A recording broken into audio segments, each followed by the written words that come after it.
But now Western Czechoslovakia was surrounded by the new Greater Germany. Here were the industrial powerhouses of the Czech state, the factories and the mines. Here too were fortifications vital for Czech defense. The Czechs had an efficient, well-equipped army, but against the enemy within, they had few defenses. 3 million Germans lived in Czechoslovakia, mostly in the frontier area called the Sudetenland. Propaganda from the new German Reich across the border was increasing the dislike and contempt they felt for their Czech rulers. In April 1938, Konrad Henlein, leader of the Nazi-backed German Sudeten Party, demanded self-government for the Sudetenland. It was a cruel demand. The Czechs stood to lose not just the Germans, but their industrial strength and their defences as well. The Czech president, Beneš, seemed to have the choice of hanging on to the Sudetenland at the risk of war with Germany, or giving it up to live in peace. If he decided not to give it up, Beneš could count on the support of a Czech people angered by the Germans' demands. He could send out mobilization papers to his army and hope to call Henlein's and Hitler's bluff.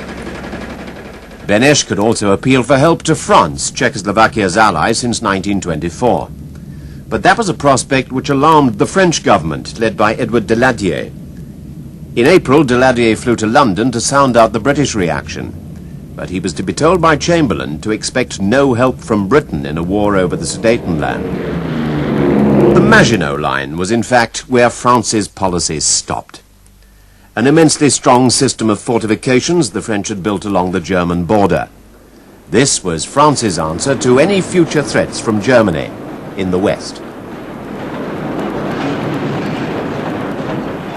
But from the concrete turrets of this expensive hidey-hole, the Sudetenland looked a very long way away. Hitler pressed harder.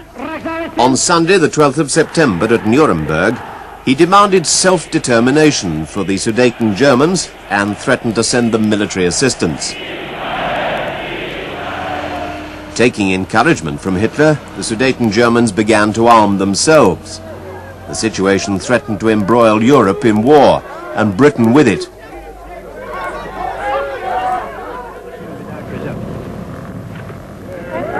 The British Prime Minister, entirely on his own initiative, decided to intervene.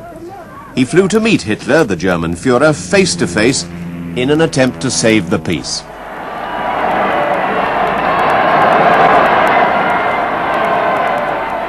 At Berchtesgaden, Chamberlain, without consulting his cabinet, the French or the Czechs, gave in to Hitler. He conceded self-determination for the Sudeten Germans. This was appeasement in action.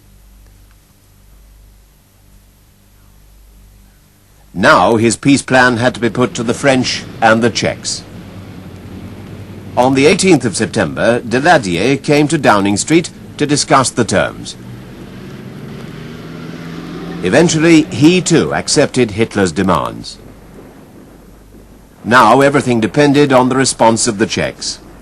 If they decided to resist, they would have to stand alone. While enemy forces took up positions along their borders, they decided to accept the terms. A triumphant Chamberlain set off to tell Hitler the good news. European peace is what I am aiming at, and I hope that this journey may open the way to get it.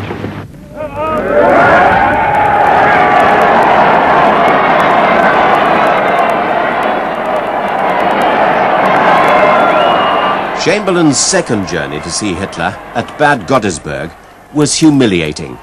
There were new demands. The Sudetenland must be surrendered at once. Polish and Hungarian claims on Czech lands must be met. Chamberlain refused to accept.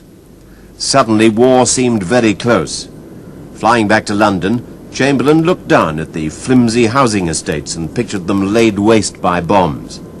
The Prime Minister expressed the anxiety and the puzzlement of his people.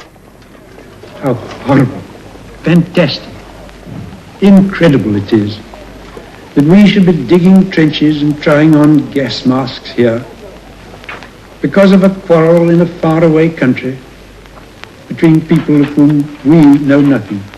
War is a fearful thing. We must be very clear before we embark on it that it is really the great issues that are at stake.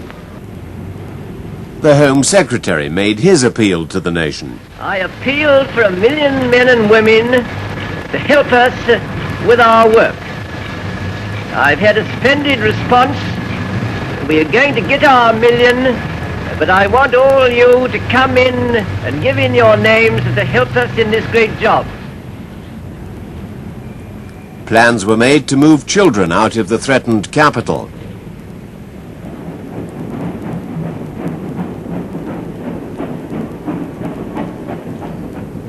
Hurriedly, more aircraft were being turned out. Britain's air defences were still weak and thinly spread. There had to be a way out. At the very least, enough time to get the aircraft program off the ground.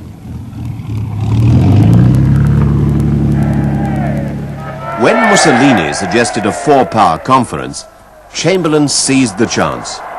Perhaps it was still not too late to settle the Czech question by international agreement rather than war. When I come back, I hope I may be able to say, as Hotspur says in Henry IV, out of this nettled danger, we pluck this flower safety.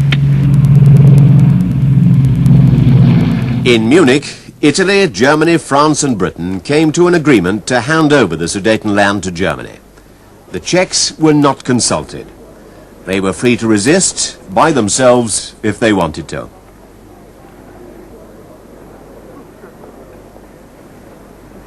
And the peace of Europe was guaranteed by another document signed by Hitler and Chamberlain, the famous piece of paper. I had another talk with the German Chancellor, Herr Hitler.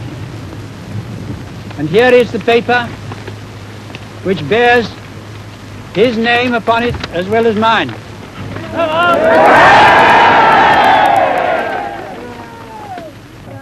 We regard the agreement signed last night and the Anglo-German naval agreement as symbolic of the desire of our two peoples never to go to war with one another again.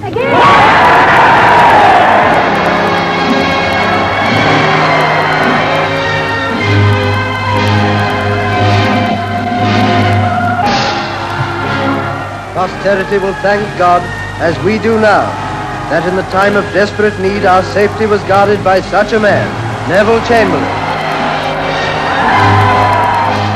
In March 1939, Hitler tore up the Munich Agreement and with it the state of Czechoslovakia.